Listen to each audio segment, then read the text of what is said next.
Hey friends, happy full moon in Libra. It's actually a full moon eclipse. It starts eclipse season today, and it will go for 2 weeks until April 8th, until we have the new moon, which will end the eclipse. So we had a lot of rain on Saturday, and I need to treat the area where the vine borers have been crazy in the garden. Last year we had little to no squash because of vine borers, and they actually attacked the tomatoes too. So right here I just used this half-gallon container, and I only got 6 feet of the 20 feet that need to be treated. So this is tap water, and my tap water is not filtered. That's why we use the Berkey. And so this, I'm going to let this sit for 24 hours so the chlorine will evaporate, because I don't want it to affect my homeopathic. I've got some wormwood tincture here. So I'm going to use some of this wormwood tincture.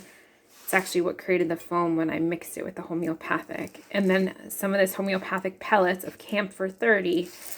That's what a homeopath who specializes in garden told me to use, because all the things I used last year did not help.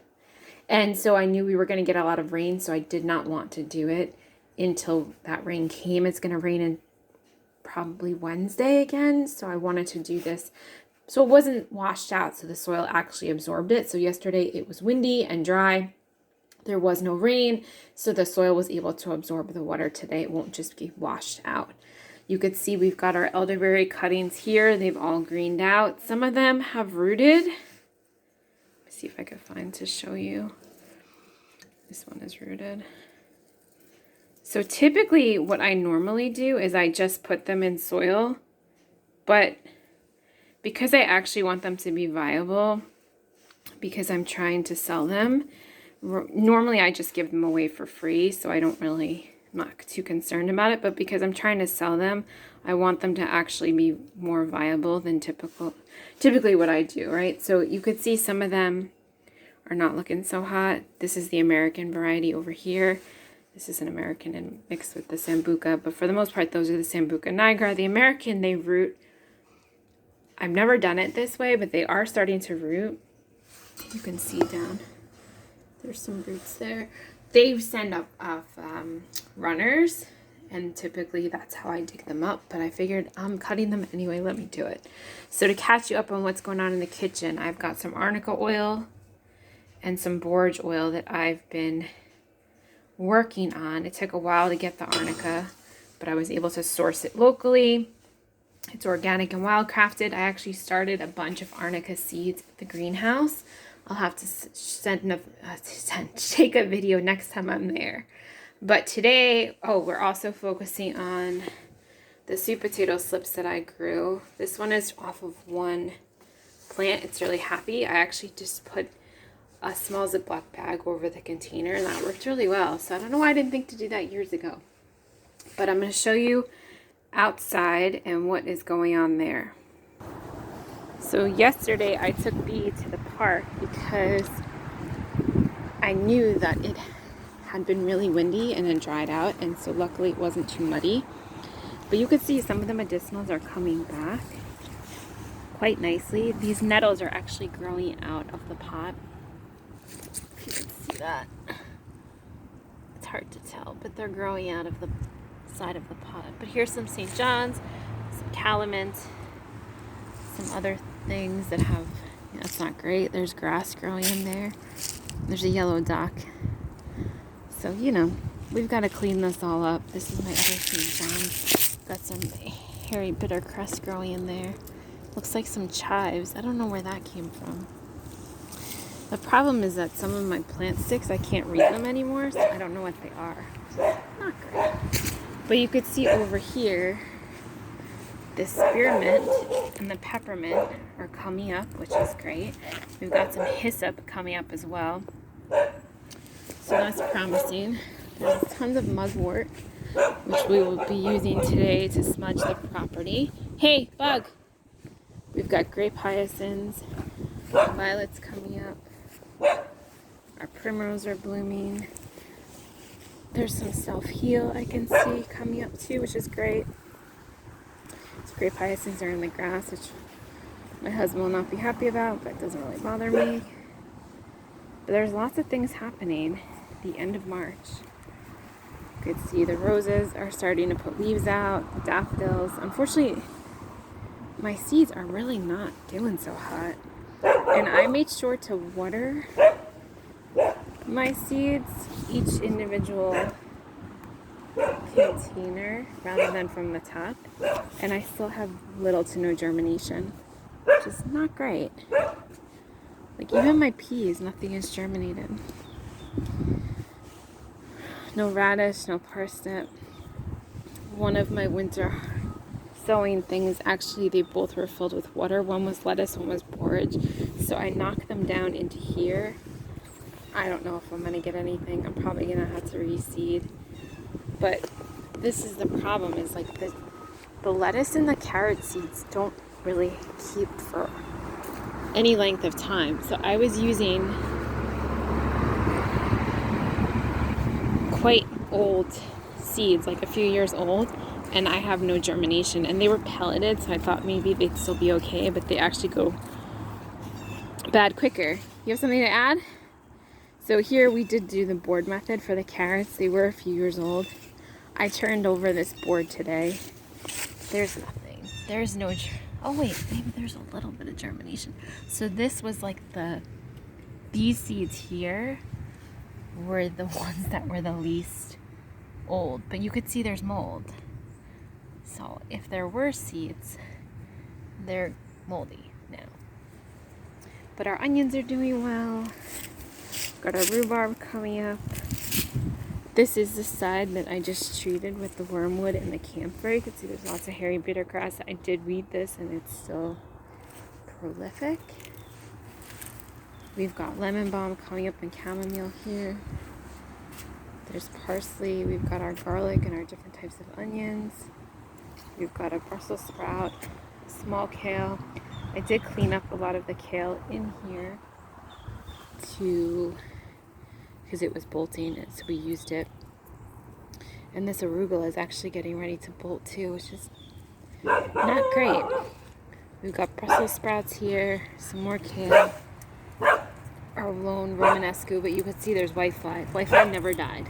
I've had whitefly this whole time. And so it's just interesting to see what happens in the garden every year. It's a little bit different. Hey, what are you doing? Come over here. The forsythia is getting ready to bloom. Got our rugosa rose, our blueberries, our strawberries are beginning to spread. But the blueberries look good. I'm happy about that. Bee is not happy that people are close to the fence. She's very protective, especially if I'm out here with her. She does not like anybody in the area. We've got some more hyssop coming up over here. Got some maple trees trying to grow. Not great. Some more chamomile. This is good because I can dig up these hyssop small ones for a plant sale in June. So if you live locally, Grow a Medicinal Garden, Wisdom to Wellness number 4 is happening in June. Got a lot of lemon balm growing over here. We've got some garlic mustard starting, which is invasive, so you can take as much as you want. But proper teachings of herbalism is that you ask for permission before you take anything. You ask the plant's permission. We've got some cleavers back here. There's actually a big bunch of cleavers behind the fence, but it's in a pile of dog poop, so I'll not be harvesting those cleavers. And that's another thing with foraging, is you want to be mindful of where you're harvesting from. So you don't want to take more than you actually can personally use, and you want to be mindful of where you're harvesting from. And that there are not animals excreting in it, that there are not toxins, that they're not dirty runoff, that it's not close to a highway or a road. I don't typically forage in my front yard because I live on a busy road. So these are all things we want to be aware of when we are looking to forage. But number 1 is proper identification. But look at these hellebore. Look how beautiful they are. I'm so happy that they didn't get destroyed by the weather. This one is looking a little rough. But look at that. beautiful double blooms. So exciting. You got something to say? What are you gonna tell me? Got baby iris. We've got our yellow ones here. We've got, these ones my mom bought me years ago. And then we've got ours back there, which is white. I like the hellebora. I'm happy that they're doing well here, even though this tree had to come down because it had died. You can see here. Look at that. There's lots of things that you can forage in here. Purple duck nettle, garlic mustard, hairy bittercress. There's mugwort. There's usually a ton of cleavers in here because this is where I usually harvest them from. There's some cleavers. It's kind of a hodgepodge because they took the tree out. Things got disturbed. That's unfortunate because this is where I usually get the cleavers from. Well, it's still early. Here's a whole big patch of chickweed. I harvested from that to make infused oil. I've got more chickweed over here. More bittercress. Russian sage beginning to send out some new growth. Nothing yet on our crepe myrtle, but our Miss Kim's lilac has new growth. Regular lilacs have new growth.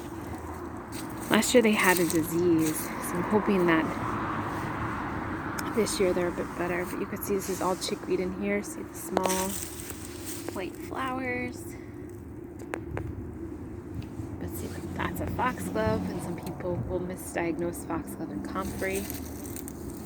So that's why it's really important to learn from somebody who knows how to properly identify, to have numerous books, not your phone, real books.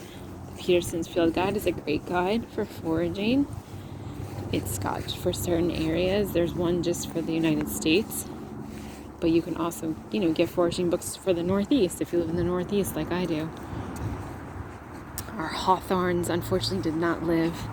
They died back there too, between the deer and not really getting enough water. Things behind the fence don't really typically survive, unfortunately. But we've got lots of honeysuckle, which you can forage.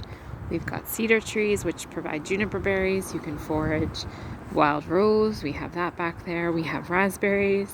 You can forage their leaves and their berries. As I said, the big cleaver patch, there's yellow dock, which is great detoxifying plant. You can use the root powder in your teas, also in your bath. You can see this is a baby elderberry down there. We've got a comfrey growing, lots of yellow dock. Here, another foxglove, an evening primrose. So that's what's going on here. End of March in New York.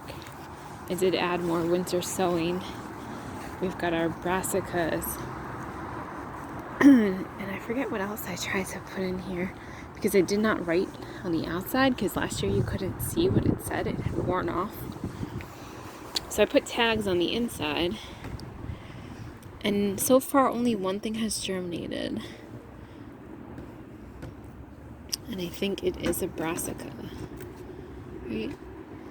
I don't remember now. But yeah, we got one guy in there. Can I see what that is? Cabbage. Okay. Yeah, so this is cauliflower. Oh, we've got one in there. I don't think you can see, it's so small. And then what's this? I think this is kale. I don't know, but because the garden wasn't ready, we did the water gallon method, and we'll see how that goes. We have to add more soil to these bags. I've got to start my squash seeds. I did start some tomatoes and peppers. We have some germination. Not a full success, but some. Raven just came by to see us. We have a pair that sit up in the tree, which is really nice.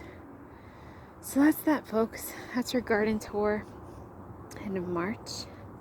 Hoping it has been a mild spring for you. Although I know that we could still get some unstable, crazy cold weather. So that's B&I signing off. Till next time.